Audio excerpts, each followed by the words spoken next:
Assalamualaikum warahmatullahi wabarakatuh. Bismillahirrahmanirrahim. Hadirin hormatkeun simkuring, ngenalkeun wasta abi Resti Insani Rahim, NPM 1820 500 program studi ilmu komunikasi.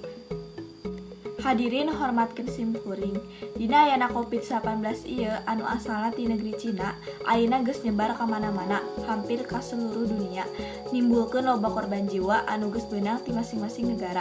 Jadi anu ti karota baralik deui ka lemburna masing-masing daerah. Jeung deui diterapkeun ku ayeuna PSBB nyaeta pembatasan sosial berskala besar.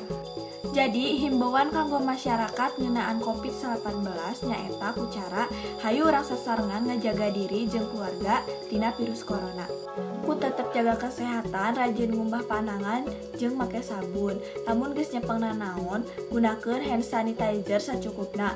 Mun kaluar, gunakeun masker anu sakali pake. Konsumsi dahareun anu bergizi jeung sehat. Lobakeun dahar sayuran jeung buah-buahan. Jeung deui kudu bisa ngabatas jeung keluarga atawa jeung batur. Bisi aya nu ngarasa demam atawa batuk, nyeri tenggorokan, sesak napas, kudu gerak-gerak ka puskesmas.